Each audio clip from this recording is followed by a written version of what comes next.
দিন ৫-৬ হইয়া গেল, হেমাঙ্গিনীর জ্বর ছাড়ে নাই। কাল ডাক্তার বলিয়া গিয়াছিলেন সর্দি বুকে বসিয়াছে। সন্ধ্যার দীপ সবেমাত্র জ্বালা হইয়াছিল, ললিত ভালো জামা কাপড় পরিয়া ঘরে ঢুকিয়া কহিল, মা, দত্তদের বাড়ি পুতুল নাচ হবে, দেখতে যাব? মা একটুখানি হাসিয়া বলিলেন, হারে ললিত, তোর মা যে এই ৫-৬ দিন পড়ে আছে, একটিবার কাছে এসেও তো বসিসনি। ললিত লজ্জা পাইয়া শিয়রের কাছে আসিয়া বসিল। মা সস্নেহে ছেলের পিঠে হাত দিয়া বলিলেন, এই অসুখ যদি না সারে, যদি মরে যায়, কি করিস তুই? খুব কাঁদিস। যা, সেরে যাবে বলিয়া ললিত মায়ের বুকের উপর একটা হাত রাখিল। মা ছেলের হাতখানি হাতে লইয়া চুপ করিয়া রহিলেন। জ্বরের উপর এই স্পর্শ তাহার সর্বাঙ্গ জুড়াইয়া দিতে লাগিল। ইচ্ছা করিতে লাগিল এমন করিয়া বহুক্ষণ কাটান, কিন্তু একটু পরেই ললিত উসখুস করিতে লাগিল। পুতুল নাচ হয়তো এতক্ষণে শুরু হইয়া গিয়াছে মনে করিয়া ভিতরে ভিতরে তাহার চিত্ত অস্থির হইয়া উঠিল। ছেলের মনের কথা বুঝিতে পারিয়া মা মনে মনে হাসিয়া বলিলেন, আচ্ছা যা, দেখে আয়, বেশি রাত করিস নে যেন। না মা, এক্ষুনি ফিরে আসব বলিয়া ললিত ঘরের বাহির হইয়া গেল। কিন্তু মিনিট ২ পরে ফিরিয়া আসিয়া বলিল, মা, একটা কথা বলবো? মা হাসি মুখে বলিলেন, একটা টাকা চাই তো, ওই কুলুঙ্গিতে আছে, নিগে। দেখিস বেশি নিস নে যেন। না মা, টাকা চাইনে। বলি, তুমি শুনবে? মা বিস্ময় প্রকাশ করিয়া বলিলেন, টাকা চাইনে? তবে কি কথা রে? ললিত আর একটু কাছে আসিয়া চুপি চুপি বলিল, কেষ্ট মামাকে একবার আসতে দেবে?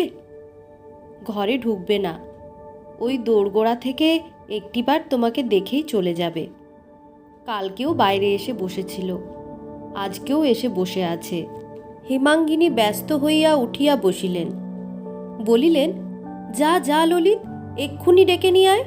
আহা হা, বসে আছে, তোরা কেউ আমাকে জানাসনি রে? ভয়ে আসতে চায় না যে, বলিয়া ললিত চলিয়া গেল। মিনিট খানেক পরে কেষ্ট ঘরে ঢুকিয়া মাটির দিকে ঘাড় বাঁকাইয়া দেয়ালে ঠেস দিয়া দাঁড়াইল। হেমাঙ্গিনী ডাকিলেন, এসো দাদা, এসো। কেষ্ট তেমনি ভাবে স্থির হইয়া রহিল। তিনি নিজে তখন উঠিয়া আসিয়া কেষ্টর হাত ধরিয়া বিছানায় লইয়া গেলেন। পিঠে হাত বুলাইয়া দিয়া বলিলেন, হাঁ রে কেষ্ট, বকেছিলুম বলে তোর মেজদিদিকে ভুলে গেছিস বুঝি? সহসা কেষ্ট ফুপাইয়া কাঁদিয়া উঠিল। হেমাঙ্গিনী কিছু আশ্চর্য হইলেন, কারণ কখনো কেহ তাহাকে কাঁদিতে দেখে নাই। অনেক দুঃখ কষ্ট যাতনা দিলেও সে ঘাড় হেঁট করিয়া নিঃশব্দে থাকে, লোকজনের সম্মুখে জল ফেলে না। তাহার এই স্বভাবটি হেমাঙ্গিনী জানিতেন বলিয়ায় বড় আশ্চর্য হইয়া বলিলেন, ছি, কান্না কিসের? বেটা ছেলেকে চোখের জল ফেলতে আছে কি? প্রত্যুত্তরে কেষ্ট কোঁচার খুঁট মুখে গুঁজিয়া প্রাণপণ চেষ্টায় কান্না রোধ করিতে করিতে বলিল, ডাক্তার বলে যে বুকে সর্দি বসেছে। হেমাঙ্গিনী হাসিলেন, এই জন্যে?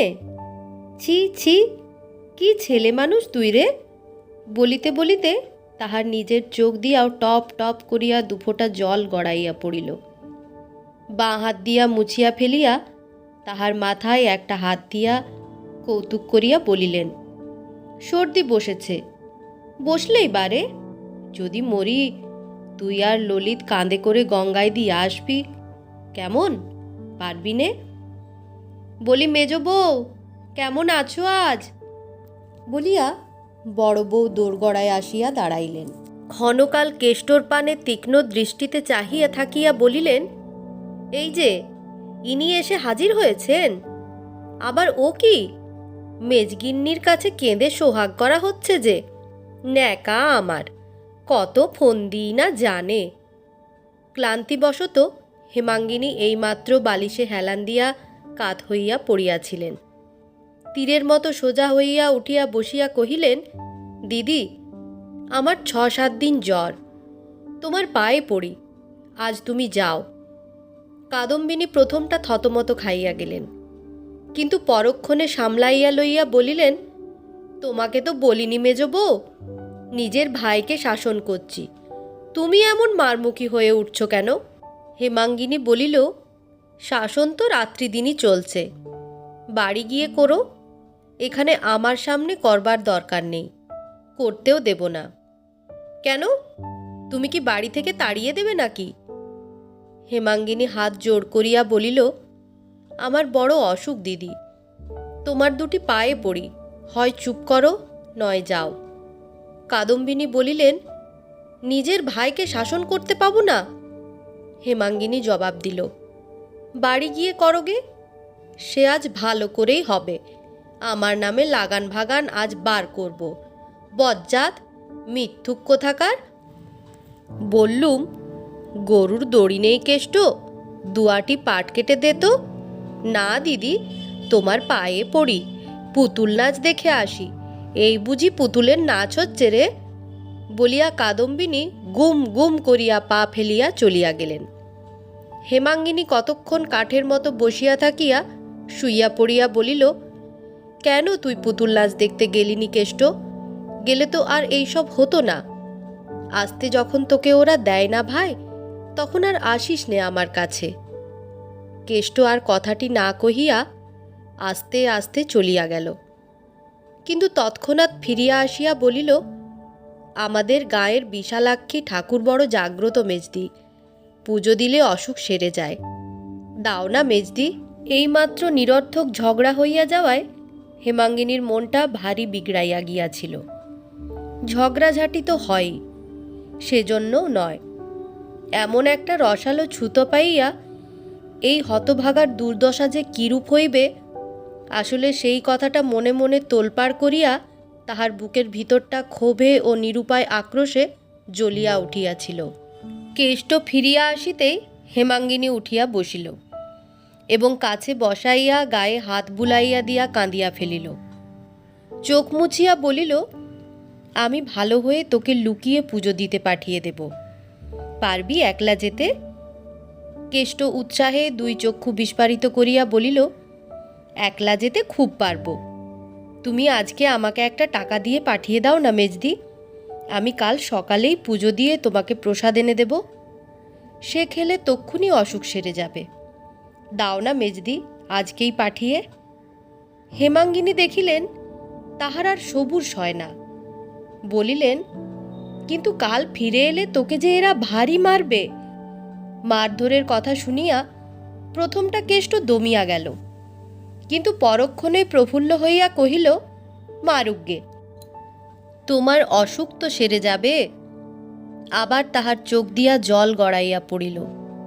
বলিলেন, হ্যাঁ রে কেষ্ট, আমি তোর কেউ নই, তবে আমার জন্যে তোর এত মাথা ব্যথা কেন?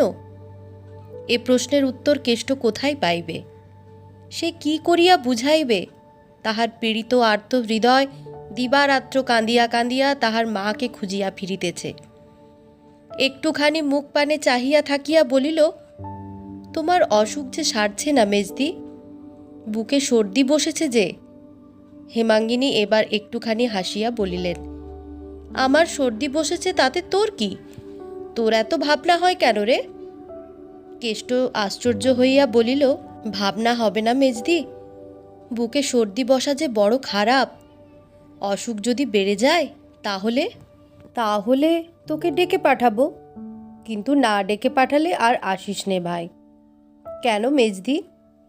হেমাঙ্গিনী দৃঢ়ভাবে মাথা নাড়িয়া বলিলেন, না, তোকে আর আমি এখানে আসতে দেব না, না ডেকে পাঠালেও যদি আসিস তাহলে ভারী রাগ করব। কেষ্ট মুখপানে চাহিয়া সভয়ে জিজ্ঞাসা করিল, তাহলে বলো, কাল সকালে কখন ডেকে পাঠাবে? কাল সকালেই আবার তোর আসা চাই? কেষ্ট অপ্রতিভ হইয়া বলিল, আচ্ছা, সকালে না হয়, দুপুরবেলায় আসব? না মেজদি। তাহার চোখে মুখে এমনই একটা ব্যাকুল অনুনয় ফুটিয়া উঠিল যে হেমাঙ্গিনী মনে মনে ব্যথা পাইলেন। কিন্তু আর তো তাহার কঠিন না হইলে নয়। সবাই মিলিয়া এই নিরীহ একান্ত অসহায় বালকের উপর যে নির্যাতন শুরু করিয়াছে, কোনো কারণেই আর তো তাহা বাড়াইয়া দেওয়া চলে না।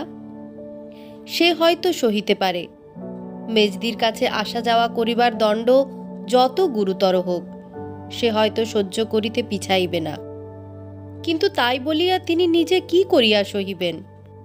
হেমাঙ্গিনীর চোখ ফাটিয়া জল আসিতে লাগিল। তথাপি তিনি মুখ ফিরাইয়া রুক্ষস্বরে বলিলেন, বিরক্ত করিস নে কেষ্ট, যা এখান থেকে। ডেকে পাঠালে আসিস, নইলে যখন তখন এসে আমাকে বিরক্ত করিস নে। না, বিরক্ত করিনি তো, বলিয়া ভীত লজ্জিত মুখখানি হেঁট করিয়া তাড়াতাড়ি কেষ্ট উঠিয়া গেল। এইবার হেমাঙ্গিনীর দুই চোখ বাহিয়া প্রস্রবণের মতো জল ঝরিয়া পড়িতে লাগিল। তিনি সুস্পষ্ট দেখিতে লাগিলেন, এই নিরুপায় অনাথ ছেলেটা মা হারাইয়া তাকে মা বলিয়া আশ্রয় করিতেছে। তাহারই আঁচলের অল্প একটুখানি মাথায় টানিয়া লইবার জন্য কাঙালের মতো কি করিয়াই না বেড়াইতেছে। হেমাঙ্গিনী চোখ মুছিয়া মনে মনে বলিলেন, কেষ্ট, মুখখানি অমন করে গেলি ভাই, কিন্তু তোর এই মেজদি যে তোর চেয়েও নিরুপায়। তোকে জোর করে বুকে টেনে আনবে সে ক্ষমতা যে তার নেই ভাই। উমা আসিয়া কহিল, মা, কাল কেষ্ট মামা তাগাদায় না গিয়ে তোমার কাছে এসেছিল বলে জ্যাঠামশাই এমন মার মারলেন যে নাক দিয়ে। হেমাঙ্গিনী ধমকিয়া উঠিলেন, আচ্ছা, হয়েছে হয়েছে, যা তুই এখান থেকে। অকস্মাৎ ধমকানি খাইয়া উমা চমকাইয়া উঠিল, আর কোনো কথা না কহিয়া ধীরে ধীরে চলিয়া যাইতেছিল। মা ডাকিয়া বলিলেন, শোন রে, নাক দিয়ে কি খুব রক্ত পড়েছিল? উমা ফিরিয়া দাঁড়াইয়া কহিল, না, খুব নয়, একটুখানি। আচ্ছা, তুই যা। উমা কবাটের কাছে আসিয়াই বলিয়া উঠিল, মা, এই যে কেষ্ট মামা দাঁড়িয়ে রয়েছে। কেষ্ট শুনিতে পাইল। বোধ করি ইহাকে অভ্যর্থনা মনে করিয়া মুখ বাড়াইয়া সলজ্জ হাসি হাসিয়া কহিল, কেমন আছো মেজদি? ক্ষোভে দুঃখে অভিমানে হেমাঙ্গিনী ক্ষিপ্তবৎ চিৎকার করিয়া উঠিলেন, কেন এসেছি সেখানে? যা যা বলছি, শিগগির দূর হ বলছি। কেষ্ট মুড়ের মতো ফ্যালফ্যাল করিয়া চাহিয়া রহিল। হেমাঙ্গিনী অধিকতর তীক্ষ্ণ তীব্র কণ্ঠে বলিলেন, তবু দাঁড়িয়ে রইলি হতভাগা, গেলি নে। কেষ্ট মুখ নামাইয়া শুধু যাচ্ছি বলিয়াই চলিয়া গেল। সে চলিয়া গেলে হেমাঙ্গিনী নির্জীবের মতো বিছানার একধারে শুইয়া পড়িয়া অস্ফুটে ক্রুদ্ধ স্বরে বলিয়া উঠিলেন, 100 বার বলি হতভাগাকে, আসিস নে আমার কাছে। তবু মেজদি, শিবুকে বলে দিস তো উমা, ওকে না আর যেন ঢুকতে দেয়। উমা জবাব দিল না, ধীরে ধীরে বাহির হইয়া গেল। রাত্রে হেমাঙ্গিনী স্বামীকে ডাকাইয়া আনিয়া কাঁদো কাঁদো গলায় বলিল, কোনোদিন তো তোমার কাছে কিছু চাইনি, আজ এই অসুখের উপর একটা ভিক্ষা চাইছি, দেবে? বিপিন সন্দিগ্ধ কণ্ঠে প্রশ্ন করিলেন, কি চাই? হেমাঙ্গিনী বলিল, কেষ্টকে আমায় দাও। ও বেচারি বড় দুঃখী, মা বাপ নেই, ওকে ওরা মেরে ফেলছে, এ আর আমি চোখে দেখতে পারছি নে। বিপিন মৃদু হাসিয়া বলিলেন, তাহলে চোখ বুজে থাকলেই তো হয়। স্বামীর এই নিষ্ঠুর বিদ্রূপ হেমাঙ্গিনীকে শুল দিয়া বিঁধিল। অন্য কোনো অবস্থায় সে ইহা সহিতে পারিত না, কিন্তু আজ নাকি তাহার দুঃখে প্রাণ বাহির হইতেছিল। তাই সহ্য করিয়া লইয়া হাত জোড় করিয়া বলিল, তোমার দিব্যি করে বলছি, ওকে আমি পেটের ছেলের মতো ভালোবেসেছি। দাও আমাকে, মানুষ করি, খাওয়াই পড়াই, তারপরে যা ইচ্ছে হয় তোমাদের তাই করো। বড় হলে আমি একটি কথাও কব না। বিপিন একটুখানি নরম হইয়া বলিলেন, ও কি আমার গোলার ধান চাল যে তোমাকে এনে দেব? পরের ভাই পরের বাড়ি এসেছে, তোমার মাঝখানে পড়ে এত দরদ কিসের জন্যে? হেমাঙ্গিনী কাঁদিয়া ফেলিল।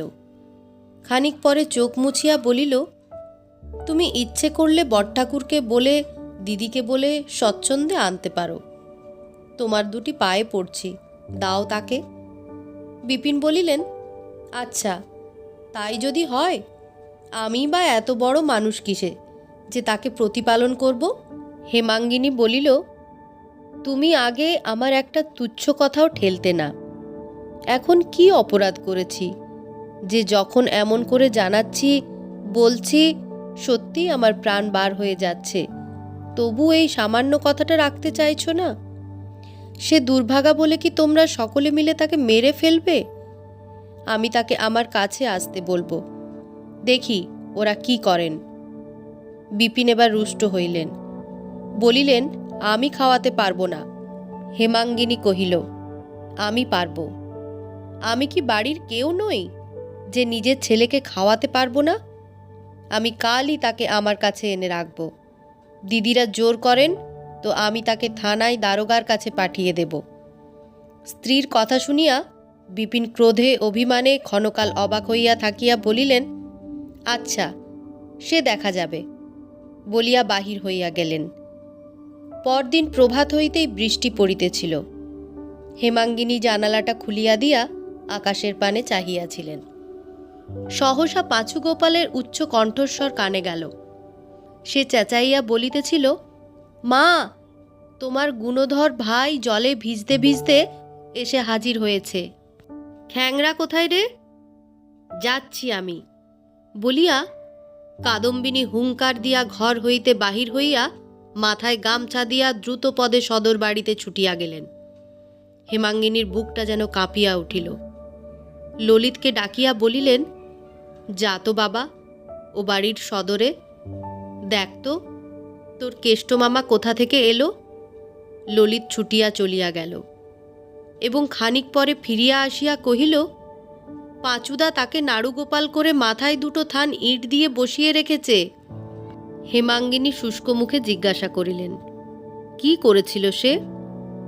ললিত বলিল, কাল দুপুরবেলা তাকে তাগাদা করতে পাঠিয়েছিল গয়লাদের কাছে।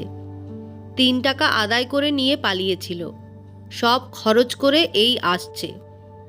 হেমাঙ্গিনী বিশ্বাস করিলেন না, বলিলেন, কে বললে সে টাকা আদায় করেছিল? লক্ষণ গয়লা এসে নিজে বলে গেছে, বলিয়া ললিত পড়িতে চলিয়া গেল। ঘণ্টা 2-3 আর কোনো গোলযোগ শোনা গেল না। বেলা 10টার সময় রাঁধুনি খান কতক রুটি দিয়া গিয়াছিল। হেমাঙ্গিনী বসিবার উদ্যোগ করিতেছিলেন, এমনই সময় তাহারই ঘরের বাহিরে কুরুক্ষেত্র বাঁধিয়া গেল। বড় গিন্নির পশ্চাতে পাঁচুগোপাল কেষ্টর কান ধরিয়া হিড় হিড় করিয়া টানিয়া আনিতেছে। সঙ্গে বড় কর্তাও আছেন। মেজকর্তাকেও আনিবার জন্য দোকানে লোক পাঠানো হইয়াছে।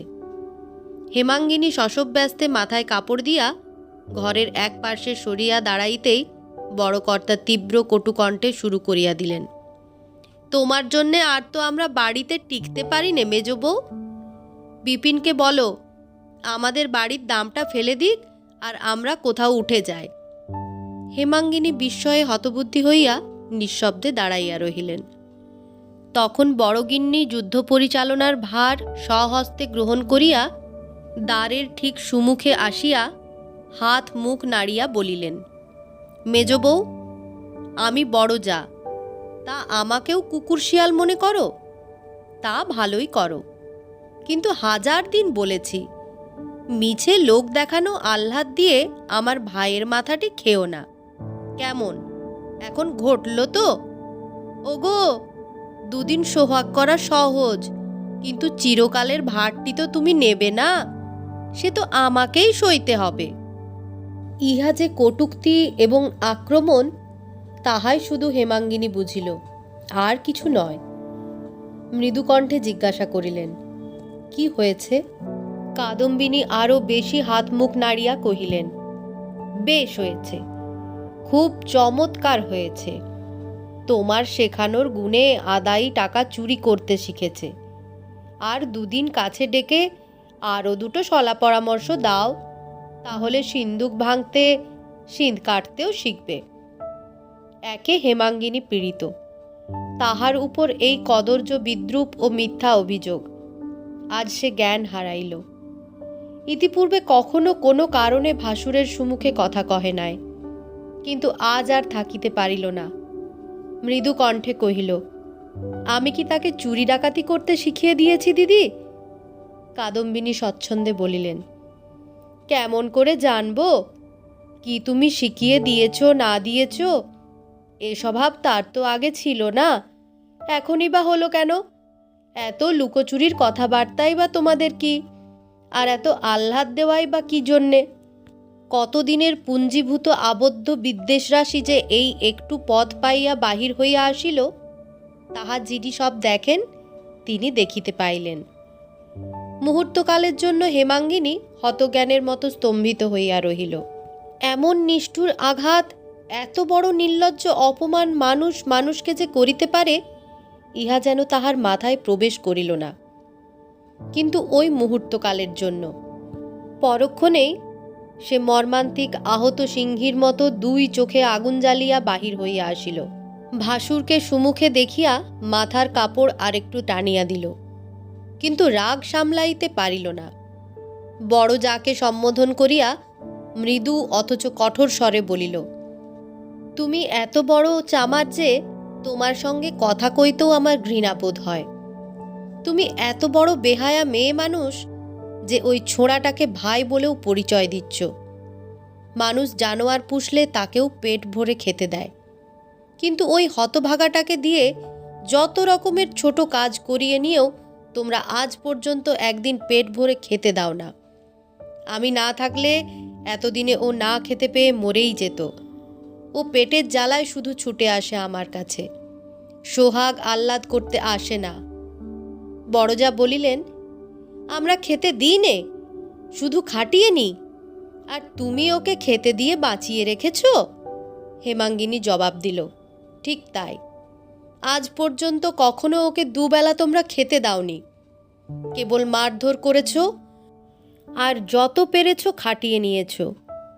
তোমার ভয়ে আমি 1000 দিন ওকে আসতে বারণ করেছি, কিন্তু খিদে বরদাস্ত করতে পারে না, আর আমার কাছে পেট ভরে দুটো খেতে পায় বলেই ছুটে ছুটে আসে। চুরি ডাকাতির পরামর্শ নিতে আসে না। কিন্তু তোমরা এত বড় হিংসুক যে তাও চোখে দেখতে পারো না। এবার ভাসুর জবাব দিলেন। কেষ্টকে সুমুখে টানিয়া আনিয়া তাহার কোচার খুঁট খুলিয়া একটা কলাপাতার ঠোঙা বাহির করিয়া সক্রোধে বলিয়া উঠিলেন, হিংসুক আমরা? কেন যে ওরে ভালো চোখে দেখতে পারি নে, তা তুমি নিজের চোখে দেখো। মেজ বৌমা, তোমার শেখানোর গুণেই ও আমার টাকা চুরি করে তোমার ভালোর জন্যে কোনো একটা ঠাকুরের পুজো দিয়ে প্রসাদ এনেছে। এই নাও। বলিয়া তিনি গোটা 2 সন্দেশ ও ফুল বেলপাতা ঠোঙার ভিতর হইতে বাহির করিয়া দেখাইলেন। কাদম্বিনী চোখ কপালে তুলিয়া বলিলেন, মা গো, কি মিটমিটে শয়তান, কি ধরিবার ছেলে! বেশ তো মেজ বউ, এখন তুমি বলো না, কি মতলবে ও চুরি করেছে? ও কি আমার ভালোর জন্যে?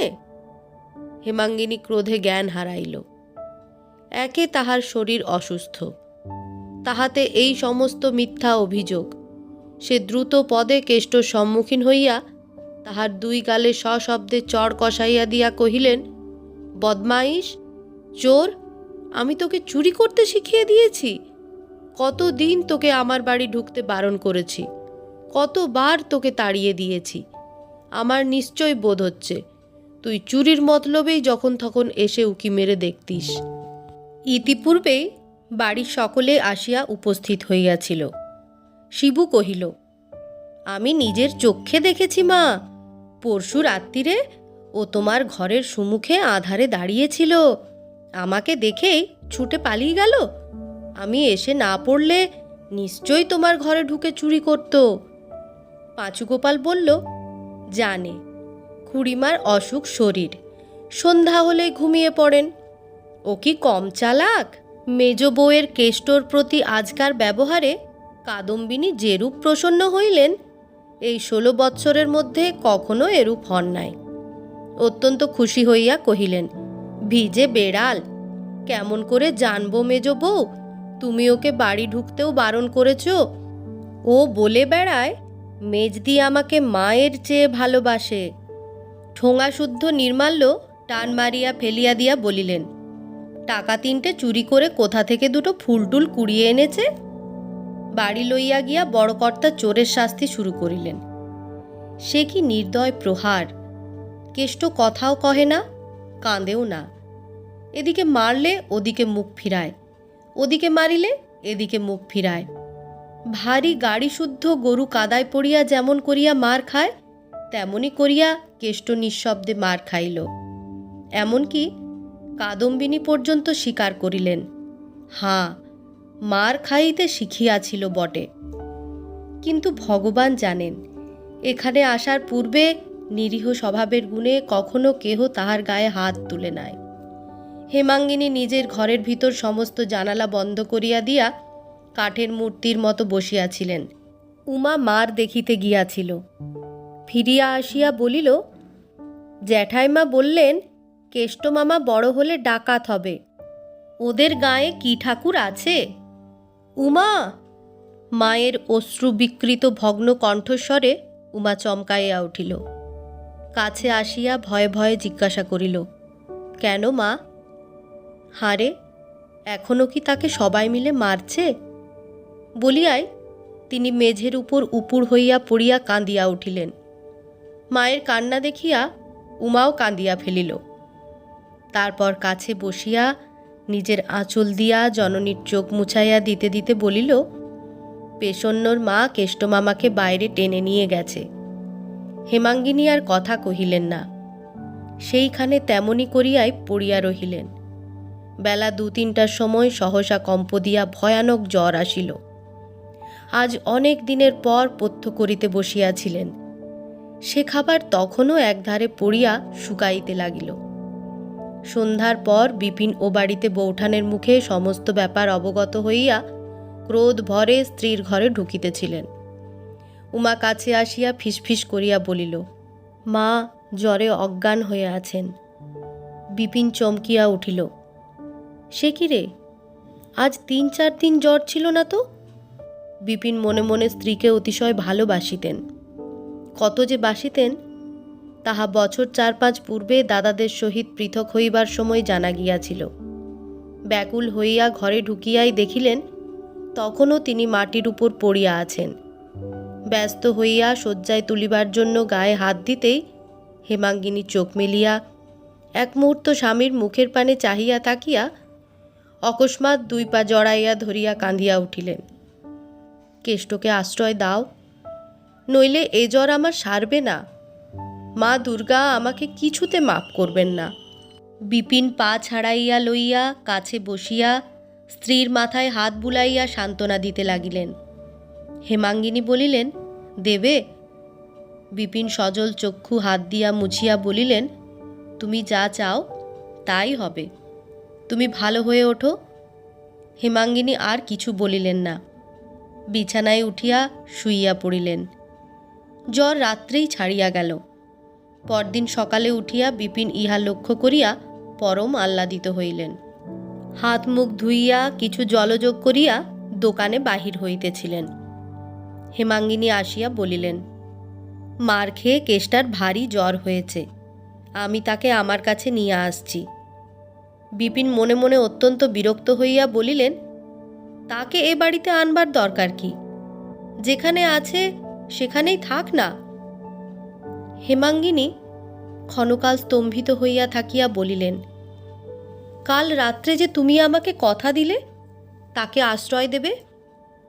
বিপিন অবজ্ঞা ভরে মাথা নাড়িয়া বলিলেন, হাঁ, সে কে যে তাকে ঘরে এনে পুষতে হবে?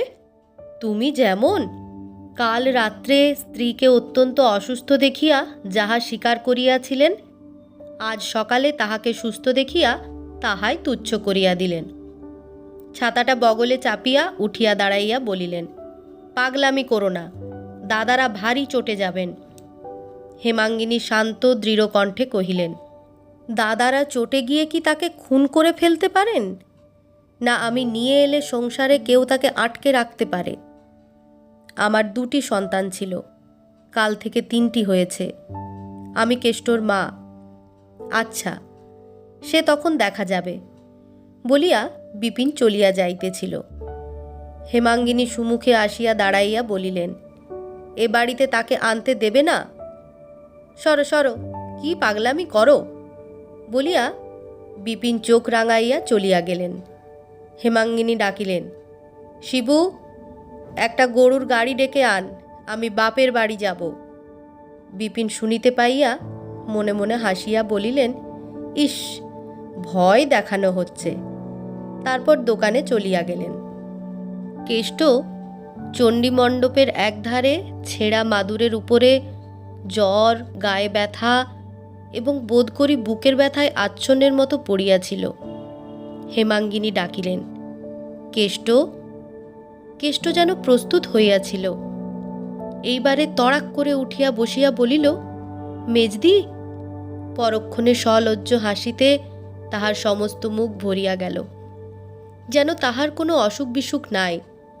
এইভাবে মহা উৎসাহে উঠিয়া দাঁড়াইয়া কোঁচা দিয়া ছেঁড়া মাদুর ঝাড়িতে ঝাড়িতে বলিল, বসো। হেমাঙ্গিনী তাহার হাত ধরিয়া বুকের কাছে টানিয়া আনিয়া বলিলেন, আর তো বসবো না দাদা, আয় আমার সঙ্গে। আমাকে বাপের বাড়ি আজ তোকে পৌঁছে দিতে হবে যে, চলো। বলিয়া কেষ্ট তাহার ভাঙা ছড়িটা বগলে চাপিয়া লইল এবং ছেঁড়া গামছাখানা কাঁধে ফেলিল। নিজেদের বাড়ির সদরে গোজান দাঁড়াইয়াছিল। হেমাঙ্গিনী কেষ্টকে লইয়া চড়িয়া বসিলেন। গাড়ি যখন গ্রাম ছাড়াইয়া গিয়াছে, তখন পশ্চাতে ডাকাডাকি চিৎকারে গাড়োয়ান গাড়ি থামাইল। ঘরমাক্ত কলেবরে আরক্ত মুখে বিপিন আসিয়া উপস্থিত হইলেন। সভয়ে প্রশ্ন করিলেন, কোথায় যাও মেজ বউ? হেমাঙ্গিনী কেষ্টকে দেখাইয়া বলিলেন, এদের গ্রামে। কখন ফিরবে? হেমাঙ্গিনী গম্ভীর দৃঢ় কণ্ঠে উত্তর দিল, ভগবান যখন ফেরাবেন তখনই ফিরব। তার মানে? হেমাঙ্গিনী পুনরায় কেষ্টকে দেখাইয়া বলিল, কখনো যদি কোথাও এর আশ্রয় জোটে তবেই তো একা ফিরে আসতে পারব, না হয় একে নিয়েই থাকতে হবে। বিপিনের মনে পড়িল, সেদিনেও স্ত্রীর এমনই মুখের ভাব দেখিয়াছিলেন এবং এমনই কণ্ঠস্বর শুনিয়াছিলেন। যেদিন মতি কামারের নিঃসহায় ভাগিনের বাগানখানি বাঁচাইবার জন্য তিনি একাকী সমস্ত লোকের বিরুদ্ধে দাঁড়াইয়াছিলেন। মনে পড়িল, এ মেজবউ সে নয় যাহাকে চোখ রাঙাইয়া টলানো যায়। বিপিন নম্র স্বরে বলিলেন, মাপ করো মেজবউ, বাড়ি চলো। হেমাঙ্গিনী হাত জোড় করিয়া কহিলেন, আমাকে তুমি মাপ করো, কাজ না সেরে আমি কোনো মতেই বাড়ি ফিরতে পারবো না। বিপিন আর এক মুহূর্ত স্ত্রীর শান্ত দৃঢ় মুখের পানে নিঃশব্দে চাহিয়া রহিলেন। তাহার পর সহসা সুমুখে ঝুঁকিয়া পড়িয়া কেষ্টর ডান হাতটা ধরিয়া ফেলিয়া বলিলেন, কেষ্ট, তোর মেজদিকে তুই বাড়ি ফিরিয়ে নিয়ে আয় ভাই, শপথ করছি। আমি বেঁচে থাকতে তোদের 2 ভাই বোনকে আজ থেকে কেউ পৃথক করতে পারবে না। আয় ভাই, তোর মেজদিকে নিয়ে আয়।